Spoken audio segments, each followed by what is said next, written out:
자유가 아니면 죽음을 달라. Give me liberty or give me death라는 유명한 말이 있죠. 이 말은 미국 독립전쟁이 발발하기 1년 전 1775년에 미국의 식민지였던 버지니아주의 하원의원이었던 패트릭 헨리라는 사람이 이 말을 했다고 합니다. 또 영국이 식민지인 미국에 많은 세금을 부과를 했습니다. 그래서 미국 대표들이 버지니아 리치몬드에 모여서 과중한 세금에 대해서 저항했습니다. 그때 나온 유명한 말이 있는데 그 말은 이런 겁니다. 대표 없이는 과세 없다. No taxation without representation. 이런 말이라는 구호를 내걸고 영국에 강력히 반발했습니다.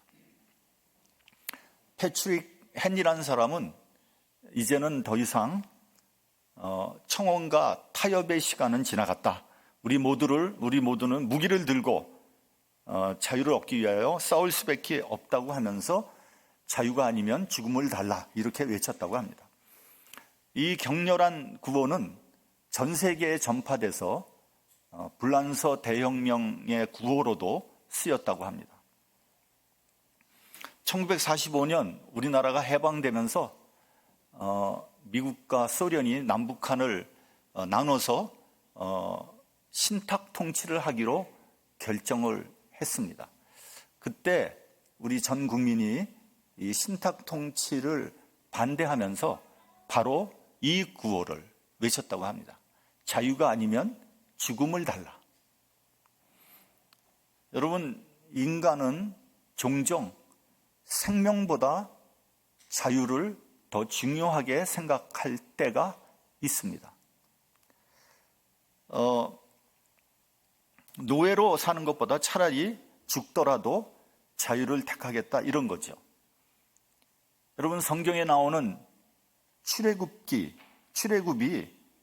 무슨 의미가 있는 겁니까? 이것은 노예로 사느니 차라리 애굽을 탈출해서 자유롭게 살겠다는 거 아니겠습니까? 죽음을 무릅쓰고 말이죠. 홍해를 건너는 사건은 무엇을 의미하는 것입니까? 홍해를 건넜잖아요. 고린도전서 10장 2절을 보면 우리가 다 모세에게 속하여 구름과 바다의 세례를 받고 이렇게 말씀하고 있습니다. 세례를 받는다는 것은 죽음과 부활을 의미하는 거거든요. 물속에 들어갈 때는 죽는 것을 의미하는 거고요. 물속에서 나올 때는 부활하는 것을 의미하는 거거든요. 따라서 바다의 세례를 받는다는 것은 죽음을 통과하여 생명을 얻는다는 의미가 되는 겁니다. 그러니까 자유를 얻기 위해서 홍해 바다라는 죽음을 통과했다는 것을 말하는 겁니다. 여러분, 우리는 지금 매우 자유로운 세상에서 살아가고 있습니다. 그러나 우리가 자유로운 세상에서 산다고 우리가 정말 자유로운가? 라는 문제는 우리가 한번 잘 생각해 봐야 합니다. 여러분은 자유롭게 살고 있습니까? 근데 여러분, 가난하면요, 자유롭지 않습니다. 예를 들면, 가난하면, 돈이 필요하면 내가 하고 싶지 않은 일도 해야 될 때가 있죠.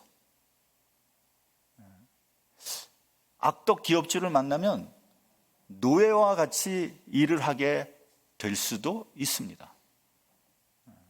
그만두고 싶어도 그만두지 못합니다. 왜요? 먹고 살아야 되니까. 몇 년 전에 대한항공 회장의 딸이 비행기에서 승무원의 서비스가 만족스럽지 못하다고 승무원을 무릎 꿇리고 갑질을 하다가 자기 분에 못 이겨서 비행기를 돌이킨 회항한 사건이 있었습니다. 소위 땅콩 회항 사건이라는 거 아닙니까? 저는 그 기사를 보고 와, 재벌 회장 딸의 위세가 하늘을 찌르는구나. 항공기의 승무원은 노예와 같구나. 그런 생각을 했습니다. 이 사건을 전 세계가 보도를 했고요. 그 회장 딸은 이 사건 때문에 감옥까지 갔습니다. 갑질하다가 혼이 난 거죠. 저는 그 기사를 보고 가슴이 다 후련하다. 그런 생각을 했습니다.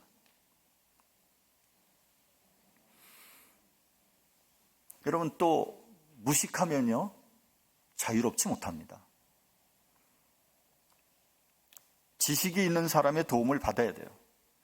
미국에서 우리가 영어 때문에 얼마나 어려움을 겪었습니까? 특별히 연세 드신 분들은 참 영어 때문에 참 여러 가지로 답답하고 어렵죠. 영어를 못하면 관공서에 가서 아무 일도 할 수 없습니다. 그래서 어르신들이 관공서를 가게 되면 이제 자식들의 도움을 청하죠. 자식들도 바쁘잖아요. 얼마나 짜증나는 일입니까? 그러니 어떻게 하겠습니까? 가서 도와드려야 되죠. 참 답답한 일이죠. 그것이 다 영어를 잘 못하기 때문에 겪는 고통이죠. 미국 시민권을 받으려면 인터뷰를 통과해야 됩니다. 근데 어르신들이 영어를 못하니까 인터뷰를 통과하려면 어떻게 해야 돼요? 뭐 뜻도 모르지만 그냥 외우는 거죠. 무조건 그냥 외우는 거예요. 그래서 이제 첫 번째 질문은 항상 이겁니다. 미국의 초대 대통령의 이름은 뭐냐? 그냥 무조건 조지 워싱턴이죠. 그래서 이제 어르신들이 그냥 외우는 거예요. 그래가지고 이제 막 준비를 했어요. 막 벼르는 거예요. 첫 번째 질문만 나오면 그냥 무조건 조지 워싱턴이다. 딱 준비하고 있는데 시험관이 sit down please 딱 그랬단 말이죠. 그러니까 조지 워싱턴 이게 대답을 했다는 거 아닙니까? 재밌습니까? 짠한 얘기죠. 짠한 얘기. 영어를 못하기 때문에 나온 난센스인 거죠. 여러분, 자유 중에서 가장 근본적인 자유를 뭐라고 생각하십니까? 이 자유가 가장 근본적인 자유다. 뭐 여러 가지가 있겠지만 저는 양심의 자유라고 생각해요. 우리가 비록 감옥 속에 있더라도 내 양심이 자유하면 꺼리낄 것이 없습니다. 사도 바울과 실라가 빌립보에서 복음을 전하다가 붙잡혀서 흠씬 두드려 맞고 감옥에 갇혔습니다. 밤중에 바울과 실라가 기도하고 찬양하니까 큰 지진이 일어나고 옥토가 흔들리고 묶였던 게 다 풀어지지 않았습니까? 감옥에 있었지만 찬송할 수 있었던 것은 그들의 양심이 자유로웠기 때문에 그런 거죠. 몸은 갇혔지만 마음은 자유로웠어요.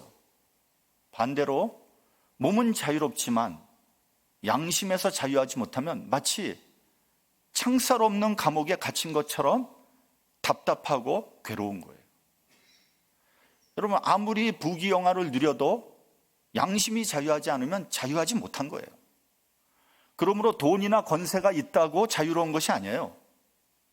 자유는요, 정의와 진리에 기초하고 있는 거예요.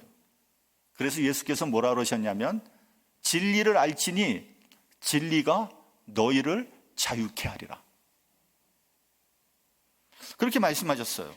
그러니까 여러분, 내가 내 마음대로 모든 일을 할 수 있다고 자유로운 것이 아니고요, 우리가 진리 가운데 있을 때 진정한 자유가 보장되는 거죠. 그 말을 듣고 종교 지도자들이 이렇게 말합니다.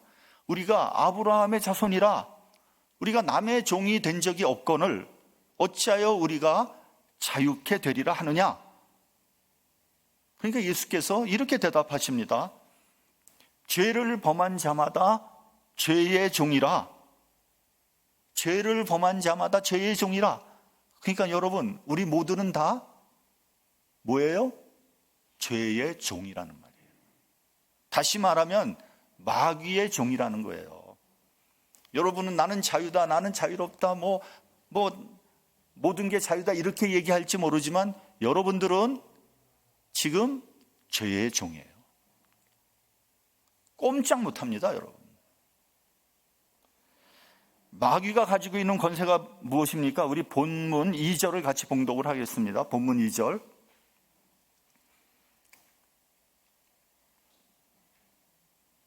자, 시작. 이는 그리스도 안에 있는 생명의 성령의 법이 죄와 사망의 법에서 너를 해방하였습니다. 그러니까 마귀는 죄와 사망의 법을 가지고 인간을 억누르고 있는 거예요. 그래서 인간은 죽음이 두려워서 마귀에게 꼼짝 못하고 벌벌 떨고 있는 거죠. 그런데 오늘 본문을 보면 생명의 성령의 법이 죄와 사망의 법에서 우리를 해방시켰다 이렇게 말씀하고 있는 거예요. 그러니까 여러분, 성령은요 해방의 영이고 자유의 영이라고 할 수 있는 거예요. 성령 받은 사람은요 어떤 율법이나 어떤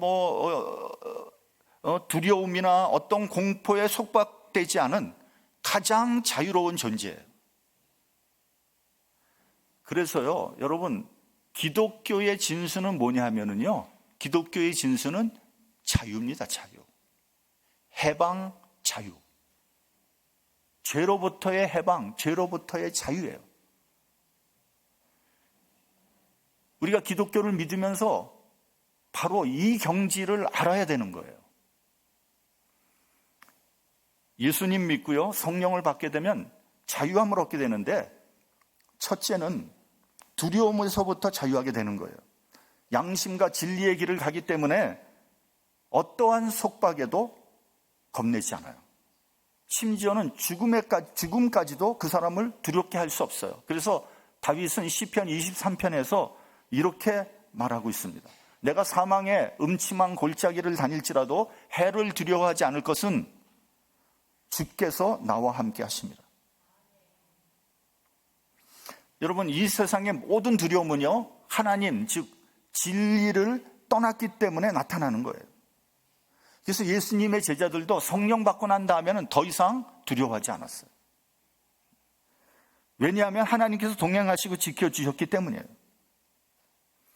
두 번째는요, 자기 자신으로부터의 자유함을 얻는 거예요.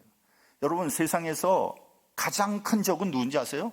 다름이 아니라 나 자신이에요. 나 자신. 이 세상에서 나 자신을 이길 사람은 없어요. 우리는 스스로 절제하고 이겨보려고 번번이 했지만 번번이 실패했어요. 주님을 의지하고 성령의 인도를 받는 사람만이 자아를 극복하고 자유할 수 있는 거예요. 세 번째는요, 남으로부터 자유할 수 있어요. 우리가 남을 의식하고 이웃의 평판에 신경 쓰는 것처럼 피곤한 일은 없는 거예요. 여러분, 우리가 집에서 나올 때 거울을 보고 옷매무새를 가다듬고 복장을 바로 하고 단장을 하고 왜 그런 겁니까? 왜 그래요? 남을 의식하기 때문에 그런 거죠. 남이 없다면 여러분 집에서 여러분 혼자 있으면 얼굴에 눈곱이 끼든 뭐 하든 신경 쓰지 않잖아요. 남을 의식하니까 깨끗하게 단정하게, 그것은 어찌 보면 예의죠. 예의. 그런데 너무 과도하게 신경을 쓰거나 남을 지나치게 의식하는 사람도 있는 거예요. 그건 자유하지 못한 거죠. 더 나가서 성형수술하고 얼굴을 몇 번씩이나 뜯어고치고 그런 사람도 있습니다. 강남의 성형외과에 가면 어느 영화배우처럼 만들어달라. 그럼 그렇게 막 찍어낸다. 이런 얘기도 제가 들었습니다. 그래서 나중에 우리가 죽어서 하나님 앞에 심판받으러 갈 때 하나님조차도 헷갈린다는 거 아니에요? 너 도대체 누구니?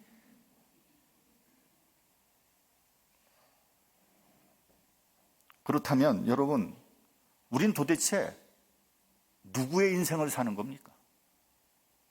나의 인생을 사는 겁니까? 아니면 엉뚱한 다른 사람의 인생을 사는 겁니까? 자유함이 없는 거죠. 예수님을 믿으면 남으로부터 자유하게 되는 거예요. 네 번째, 죄로부터 자유하게 돼요. 죄를 지으면 죄의 종이 될 수밖에 없고요. 죄의 공포에 사로잡히는 거예요. 죄로부터의 자유는 이 세상 뭐로도 할 수 없는 거예요. 오직 예수 그리스도의 이름으로 죄로부터 자유가 이루어지는 거예요. 임종을 앞둔 사람을 위해서 임종 예배를 드립니다. 근데 저는 항상 예수를 믿으면 죄로부터 자유로워집니다라는 간단한 설교를 합니다. 왜냐하면 지금 돌아가시는 사람한테 뭐 30분씩 설교할 이유가 없잖아요. 그럼 그분이 그 말을 알아듣고 안심하고 죽음을 받아들이게 됩니다. 이 말은 무슨 말이에요? 죽기 직전까지 마귀가 우리를 괴롭히고 있는 거예요. 너는 죄인이야. 너 죽으면 지옥 갈 거야. 오직 십자가의 공로만이 우리를 죄에서 자유하게 합니다. 마귀와의 싸움에서 승리할 수 있는 길은요, 다른 거는 방법이 없어요. 오직 예수 그리스도를 믿는 거예요. 그것밖에는 없습니다. 수요 성경 공부에서 제가 말씀을 드린 거예요. 지난주에도 말씀을 드렸죠. 수요 성경 공부에 나오시는 분은 아마 알 거예요. 에베소서 6장 12절을 보면 우리의 씨름은 혈과 육에 대한 것이 아니요 정사와 권세, 이 어두움의 세상 주관자들과 하늘에 있는 악의 영들에 대함이라고 했습니다. 여기서 나오는 정사와 권세, 어두움의 세상 주관자들, 하늘에 있는 악의 영들은 다 마귀에 속해 있는 악한 것들이에요. 다시 말하면 이 말씀은 마귀 나라의 조직도를 우리에게 알려준 것입니다. 근데 그 중에 정사와 권세가 나오는데 정사를 뭐라고 했습니까? 우리 수요 모임에, 수요 성경부에 나오시는 분, 정사를 뭐라고 그랬죠? 이념과 교리. 김기영 장로님 다 잊어버렸죠? 처음 듣는 듯한 얼굴을 하고 계셔? 이건 뭐 가르치나 마나 아니에요.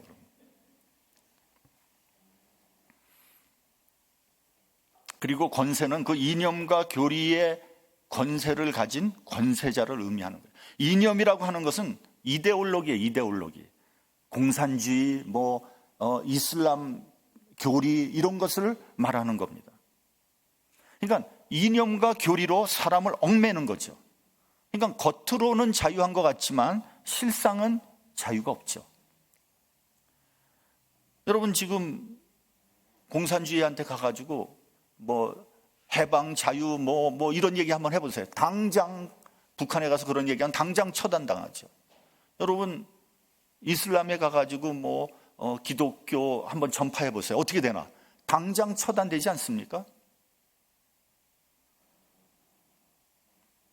그러니까 결국 죄와 사망의 법으로 우리를 짓누르고 있는 거죠. 그래서 공산주의가 기독교를 그렇게 싫어하고 핍박하는 거예요. 왜냐하면 기독교는 죄에서 자유와 해방을 선포하거든요. 자유는 기본적으로 양심의 자유, 진리의 자유, 그리고 생명의 자유를 뜻하는 거예요. 물론 기독교를 표방하는 단체도 교리화되면 무섭습니다. 교리로 사람을 꼼짝 못하게 만들고 억누르는 거예요. 자유를 빼앗고 노예로 만들어 버리는 겁니다. 중세 캐톨릭이 교리로 인간을 노예로 만들지 않았습니까? 일반인들은 성경을 읽지도 못하게 하고 오직 신부만 성경을 읽고 해석하고 강론할 수 있었지 않았습니까? 그래서 나온 것이 뭡니까?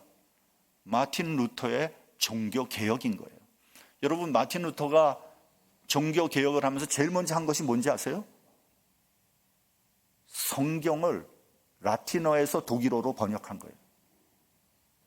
다시 말하면 성경을, 진리의 말씀을 선포한 거예요. 모든 사람이 읽을 수 있도록. 복음서를 보면요, 벙어리 귀신 들린 사람을 데리고 왔는데 예수님의 제자들이 별짓을 다 해도 쫓아내지 못했어요. 결국 예수님에게 데리고 왔고요. 예수님은 그들을 보고 믿음이 적은 자들이라고 책망하셨어요. 그리고 예수께서 더러운 귀신을 꾸짖어 가라사대 벙어리 되고 기먹은 귀신아 내가 네게 명하노니 이 아이에게서 나오고 다시 들어가지 말라 하심에 귀신이 즉시 쫓겨나갔어요. 그러니까 제자들이 조용히 물어봅니다. 예수님, 어찌하여 우리는 그 귀신을 쫓아내지 못한 것입니까? 예수님이 이렇게 대답하십니다. 기도 외에 다른 것으로는 이런 유가 나갈 수 없느니라. 여러분, 악한 영을 이길 수 있는 방법은 기도와 말씀밖에 없어요. 이렇게 얘기하면 에이, 이 세상에 뭐 마귀가 어딨어? 다 말이 그냥 귀신이 어딨어? 그냥 그러는 거지. 천만의 말씀이요. 귀신이요. 경상도 말로 천지빼깔이에요. 세상에 많은 게 귀신이에요. 우리가 얼마나 당하는지 모릅니다. 사실은. 안 보여서 그렇지, 몰라서 그렇지. 여러분들이 형편없이 당하고 있어요, 지금. 모르니까, 기도하지 않으니까, 말씀에 대해서 모르니까, 알아도 잘못 알고 있으니까. 여러분, 공산주의는 영적인 이데올로기예요. 따라서 북한의 공산주의는 마귀의 지배를 받는 강력한 영적인 집단입니다. 그렇다면 북한 공산주의를 이길 수 있는 방법이 뭐겠습니까? 말씀과 기도예요. 여러분, 남북 통일은요, 뭐 정치적으로, 경제적으로, 뭐 문화적으로, 사회적으로, 문화 교류하고 스포츠 교류하고 심지어는요 전쟁해도 안 돼요. 왜요? 북한은 강력한 영적인 집단이기 때문에. 이념이라고 그랬잖아요. 이념. 정사라는 그 마귀가 꽉 쥐고 있는 그런 국가가 북한이에요.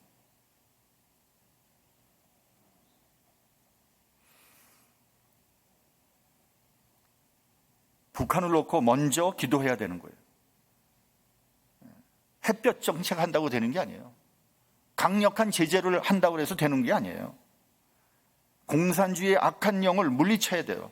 그러면 하나님께서 우리가 예상하지 못할 때 통일을 허락하세요. 그날이 언제일지는 몰라요. 언제 급작하게 도둑과 같이 올지도 몰라요. 여러분, 독일의 통일을 한번 보세요. 독일의 통일이 그 시초는 기도로부터 시작됐다는 걸 알아야 돼요. 1982년부터 매주 월요일 오후 5시에 동독에 있는 성 니콜라이 교회에서 평화기도회가 열렸습니다. 성 니콜라이 교회는 많은 동독 시민들을 보호해 준 그러한 교회입니다. 과거에 슈바이처 박사가 이 성 니콜라이 교회의 부목사를 했다 그러더라고요. 굉장히 유서 깊은 그러한 교회입니다.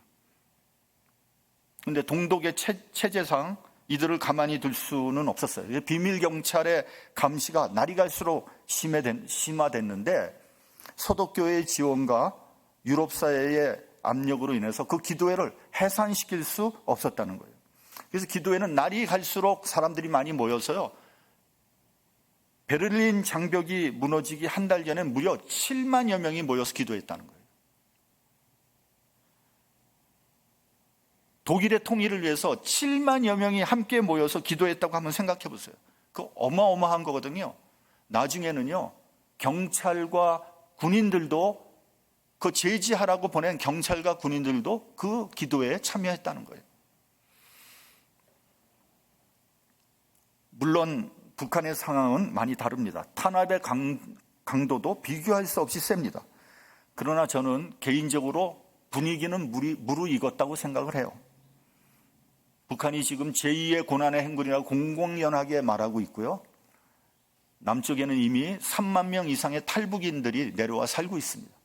그리고 북한에 알려지지 않은 지하교인들이 20만 명 이상이 있다는 거예요. 문제는 우리가 기도하지 않는다는 거죠. 마귀의 진영을 무너뜨리는 방법은 기도와 말씀 밖에는 없습니다.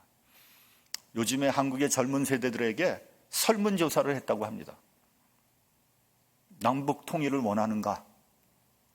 70% 이상이 원하지 않는다고 대답했다고 합니다. 아니, 통일은 해서 뭐 하겠는가? 지금도 우리가 그렇지 않아서 먹고 살기 힘든데 통일되면 북한 사람도 우리가 다 먹여 살려야 되는 거 아닌가? 서로 생각도 통하지 않고 생활 패턴도 다른데 통일이 되면 얼마나 복잡하고 혼란스러울까? 통일 원하지 않는다고 대답을 했다는 거예요. 또 북한을 위한 기도회를 하면 사람들이 모이질 않아요. 우리 이민교회는 물론이고요. 한국에서도 모이지 않는다는 거예요. 전부 자기 생각만 하는 거죠. 북한 동포가 죽든지 살든지 상관하지 않는 거예요. 우리가 뜨거운 마음으로 기도하지 않으면 아무리 분위기가 무르익어도요, 북한 공산 집단을 무너뜨리고 통일을 이루는 것은 거의 불가능하다고 생각합니다. 우리 본문 9절을 같이 봉독을 하겠습니다. 본문 9절. 자, 시작. 만일 너희 속에 하나님의 영이 거하시면 너희가 육신에 있지 아니하고 영에 있나니 누구든지 그리스도의 영이 없으면 그리스도의 사람이 아니라. 성령은 그리스도의 영입니다. 그리스도의 영이 없으면 그리스도인이 아니라고 했어요. 성령을 받는 순간 그때부터 내 마음은 그리스도의 마음으로, 내 성품은 그리스도의 성품을 닮아가게 되는 거예요. 물론 단번에 180도 변하면 좋겠지만 우리가 여태까지 살아온 관성이 있기 때문에 시간이 많이 걸리는 거예요. 분명한 사실은 서서히나마 변하긴 변한다는 사실이에요. 여러분 생각해 보십시오. 성령께서 내 마음에 임재하면 내가 아무리 완악하고 각박한 사람이라고 할지라도 뭐 조금씩이라도 변하지 않겠습니까? 아니, 목사님 저는 전혀 변하지 않았는데 성령 받지 못한 거예요. 성령 못 받은 거예요, 그거는. 내가 적어도 성령 받은 사람이라면 살아가는 순간순간마다 그리스도를 의식하게 될 거 아니겠습니까? 그래서 내가 잘못된 길을 갈 때나 하면 안 되는 일을 할 때 성령께서 내 안에서 책망하시고 탄식하시지 않겠습니까? 그래서 이렇게 살면 안 되는구나. 내가 좀 바뀌어야 되겠구나. 이렇게 가던 길을 수정하게 된다는 거죠. 그렇기 때문에 기독교는요, 율법에 의해서 통제되는 것이 아니라 성령의 인도를 받게 되는 거죠. 아까도 말씀드렸지만 성령이 임하면 자유하게 됩니다. 죄 속에 사는 사람은 죄의 종이기 때문에 자유가 없습니다. 자유라고 하는 것은 정의와 진리와 함께하기 때문에 의인에게만 주어지는 겁니다. 성령은 우리를 의롭다 하십니다. 우리가 의롭기 때문에 의인이 된 것이 아니라 성령께서 의인으로 인정해 주신다는 거예요. 다시 말하면 이신칭이라는 거 아닙니까? Justification by faith. 믿음으로 의롭게 된다 하는 겁니다. 이것을 알게 하는 역사가 바로 성령의 역사예요. 이를 통해서 하나님과 바른 관계를 맺게 되고요, 우리가 그리스도와 연합한 삶을 살 수 있게 된다는 거예요. 이게 제가 조금 신학적으로 얘기하는 게 되게 딱딱하고 어렵지만 쉽게 얘기하면 이런 거예요. 성령 받으면요, 자꾸만 하나님과 소통하게 되고요, 그리스도와 가까워진다는 거예요. 교회 가고 싶고요, 예배 드리고 싶어진다는 거예요. 내가 성령을 받으면 하나님 앞에 나가서 예배 드리는 게 너무 좋아요. 하나님을 자꾸 나가고 싶은 거예요. 반대로 하나님한테 자꾸만 나가고 싶지 않으면 그 사람은 그리스도의 영이 없는 거예요. 제가 평신도 때 성령을 받고 난 후에 교회에서 매일 살고 싶었어요. 제일 기쁜 게 교회 가서 예배 드리는 거였어요. 그래서 제가 그때 목사님한테 이렇게 얘기했어요. 목사님, 매일 예배 드리면 안 됩니까? 매일 예배 좀 드립시다. 그랬더니 목사님이 뭐라 그러냐면 새벽기도 매일 있으니까 새벽기도 나오라 그러더라고요. 근데 제가 그때는 아침 일찍 일어나는 게 불가능했거든요. 제가 목사가 됐으니까 뭐 새벽 기도하지 평신도 때는 새벽에 진짜 못 일어나겠더라고요. 뭐 저보러 목사를 하려도 안 하겠지만 저는 새벽 기도 때문에 목사는 아예 나는 할 수 없는 사람이다. 전 그렇게 생각을 했는데 제가 목사가 되고 말았어요. 그래서 저는 사실 새벽 기도에서 제일 은혜를 많이 받습니다. 또 하나님과 새벽 기도에 그때 소통합니다. 우리가 하나 더 생각해야 되는 것은요, 성령을 받으면 하나님의 자녀가 된다는 거예요. 그래서 성령을 뭐라 그러냐면 양자의 영이라고 말하는 겁니다. 요한복음 8장 15절에서 16절을 보면 너희는 다시 무서워하는 종의 영을 받지 아니하였고 양자의 영을 받았으므로 아바 아버지라 부르짖느니라. 성령이 친히 우리 영으로 더불어 우리가 하나님의 자녀인 것을 증거한다고 했어요. 그러니까 여러분, 우리가 하나님의 자녀가 된 것을 알게 해주시는 분도 성령의 역사라는 거죠. 사도행전 2장 38절에 베드로는 너희가 회개하여 각각 예수의 이름으로 세례를 받고 죄사함을 얻으라. 그러면 성령을 선물로 받는다고 했습니다. 성령의 역사를 거부하거나 소멸하지 말고 성령의 역사에 순종하는 자세를 가지시기 바랍니다.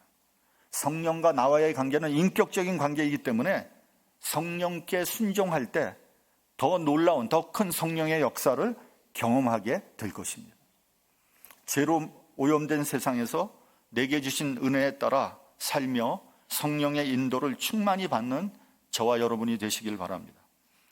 우리의 인격과 삶을 온전히 그리스도 영에 의지하는 참된 그리스도인들이 되시기를 주님의 이름으로 축원합니다. 기도하겠습니다.